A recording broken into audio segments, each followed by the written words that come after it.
Hey guys, Majin Obama here, and I want to talk about the other game that I got to play a lot of at TGS, Hunter x Hunter Nen Impact. This game, it's like I said at EVO Japan, man. I was kind of surprised. Obviously, it's not a looker. It feels like a lower budget title. I don't think that's controversial to say, right? But for me, what it's delivering in feels fun. It feels like those games, TVC, Marvel vs. Capcom 3. It feels like it has so much of their DNA mixed with a lot of the simplicity and kind of like not as heavy input, more simple input style approach that some of the modern games are doing. And I'm not the biggest fan of that, but I'm willing to look past it because of how good it feels to move around. And even though it's maybe a little bit floatier than maybe what some Marvel 3 enthusiasts are looking for, the movement still feels good. And again, I think like TV MVC, that's the kind of feeling that I have when I play this game. The button layout, I still don't really get, to be honest with you. I think this is a 7 or 8 button fighter, and I keep trying to play it like it's a 6 or 7 button, but it's not really working. You'll notice like I didn't do any supers in the whole time we were playing. So we got to try out some of the newer characters too, like what's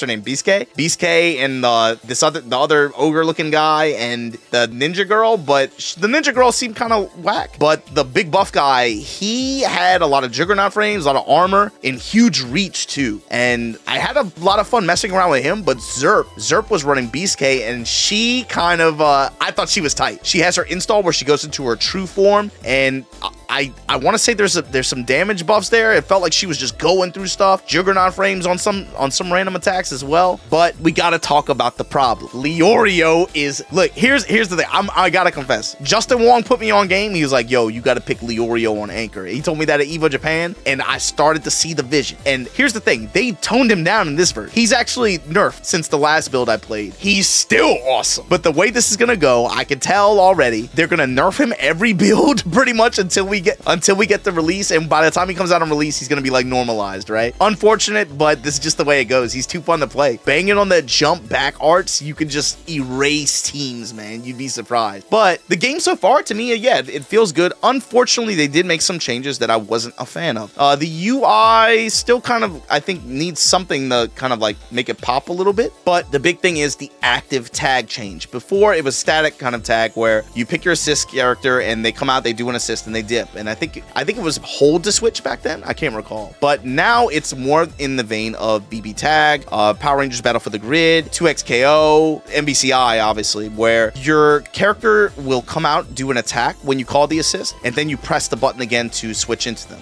I prefer, I think, the more standard kind of assist call style. Active tag, I think we're also hitting a point now where all the team games, it feels like most of the team games are going to that model. So now we're hitting a saturation point, in my opinion, where it's like, man, if I want to play a tag fighter that doesn't do that, I got to play Dragon Ball, you know? And I'm good on that. But yeah, I don't like this change. And I told them too. I mean, I told at least 3 or 4 people at the booth. I played a lot over the past 4 or 5 days. I told them every time I sat down and played, I was like, man, y'all got to change this active tag system back. When I first got on it, they were telling me, yeah, this was a change we made since EVO Japan. And I let them know right away, don't do that. What kind of, in my mind, kind of made this game stand out or different from 2XKO or some of the other games we mentioned was, again, its kind of adherence to that standard style of tag fighter where, yeah, you pick your characters, they have these assists, and you just go from there. Selectable assist is always a better option to me, even though some end up better than others. I like the variety, and we can look in the past, we can look in history. Not all the time is there one standout. There are some characters that end up with multiple. Dragon Ball made this change years into its lifespan, and it was in my mind, the game is better for it, especially compared to Season 1, Season 2, etc. I hope that that's a direction that they end up going with versus just active tag. It kind of, I don't know, I just wasn't feeling it personally, and I let them know. But the game's still fun to play. It was fun to mash around in. Can't wait to see more characters. And all I'm gonna say is like, yo, Bushiroad, Arc, whoever's running the stuff on behind the scenes in this game, I'm just gonna put it out there. I'm gonna put it out there right now. I don't know what to expect in terms of cast size for this game when it comes to its release. It was recently delayed, which is good news. A delay like this and being able to add rollback into it, but hopefully, what I'm really hoping for is, ideally, not only does this buff the net play and the ability for people to buy the game and feel satisfactory about the package that they're getting in other ways, right? Not just net play, but I'm hoping that the buffs, maybe it gives them some extra time to be able to give the game a little bit of a facelift, so it doesn't look like a PS3 game. It looks more like a PS4 game, perhaps. Maybe this gives them the opportunity to be able to invest a little bit more in bolstering the package of the game. Maybe we can get some more features out of it. That's what I have to hope. But either way, more time for them to work on this game is better than them just raw dog dropping it next month, especially in a climate where it's, you know, we're looking ahead to you know, the project formerly known as L dropping. You don't want those games competing with each other in that same time frame on release like that, or else one of them is going to get, you know, this game's probably going to be the game that gets the muted release. So in my mind, I'm thinking late 2025. If they drop around then, I'm satisfied. That's cool with me. Take as much time as you need to be able to polish the game as much as possible. You don't need to rush this thing out the door. Hunter x Hunter ain't going anywhere, and tag games, you know, people, the crowd that likes them so much, they'll give it a chance if you're able to make it something that is memorable and make it something that is good, that you put a lot of TLC into. And so with that said, I'm gonna make the call right here. All due respect to the Hunter x Hunter fans, they gotta put the Yu Yu Hakusho squad in the game, please. It's a day one buy.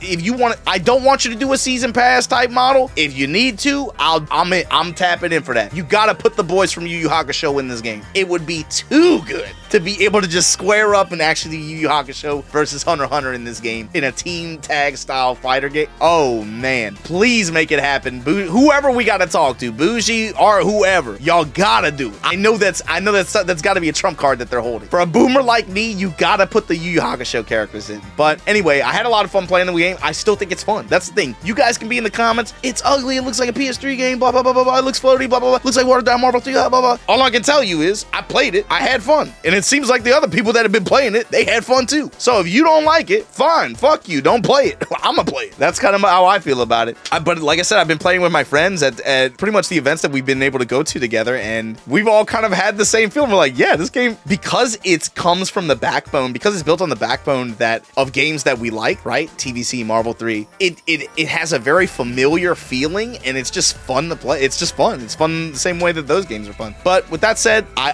hope I get another opportunity, man, and I'm gonna put the open invite. Bushiroad, if you guys want to start working on some stuff together, please, my inbox is open, man. I sent y'all a couple emails already, bro. Y'all better respond. But I'm trying to play this game as much as possible, and a delay like this is not the end of the world. I know it upsets some people, but to me, I look at it as a net positive for the game. If you give the developers more time to be able to curate and to polish like this, hopefully it results in a better product in the end. But with that said, I'll catch you guys in the next one. Let me know in the comments below, what do you guys think about this game? What do you think about the new characters? bisuke, I think, looks pretty.